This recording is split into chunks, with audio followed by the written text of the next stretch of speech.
IPL 2024 season రసవత్తరంగా సాగుతోంది. అనూహ్య ఫలితాలు వెలువడుతున్నాయి. థ్రిల్లర్స్ ను తలపిస్తున్నాయి. చెన్నై సూపర్ కింగ్స్ తన ఆధిపత్యాన్ని కొనసాగిస్తోంది. టైటిల్ హాట్ ఫేవరెట్ గా బరిలోకి దిగిన ముంబై ఇండియన్స్ ఇప్పటివరకు బోనీ చేయలేదు. ఆడిన రెండిట్లోనూ తన ప్రత్యర్థుల చేతిలో చిత్తైంది. ఐపీఎల్లో ఇప్పటివరకు బోనీ కొట్టని జట్టు ఏవైనా ఉన్నాయా అంటే Mumbai Indians, Lucknow Super Giants పై రోహిత్ శర్మకు కెప్టెన్సీ తొలగించిన తర్వాత ఎదుర్కొంటున్న తొలి ఐపీఎల్లో ముంబై ఇండియన్స్ ఆరంభ మ్యాచ్లలో చతికిలపడటం ప్రాధాన్యతను సంతరించుకుంది.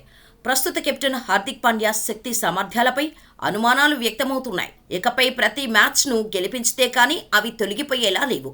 ఈ పరిస్థితుల్లో ఐసీసీ వరల్డ్ కప్ 2024లో సంబంధించిన బ్లాస్టింగ్ అప్డేట్ వెలువడింది. ఈ టీ20 వరల్డ్ కప్ లో విరాట్ కోహ్లీ టీమిండియా ఇన్నింగ్స్ ను ఆరంభిస్తాడంటూ టీమిండియా మాజీ ప్లేయర్ మహ్మద్ కైఫ్ అంచనా వేశాడు. రోహిత్ శర్మకు బదులుగా కోహ్లీ ఓపెనర్ అవతారం ఎత్తే అవకాశాలు లేకపోలేదని చెప్పాడు. ఈ ఐపీఎల్లో విరాట్ కోహ్లీ రాయల్ ఛాలెంజర్స్ బెంగళూరు తరపున అద్భుతంగా ఆడుతున్నాడని, అదే అతన్ని టీ20 ఫార్మాట్ లో సాగే వరల్డ్ కప్ కు ఓపెనర్ గా పంపిస్తుందని పేర్కొన్నాడు.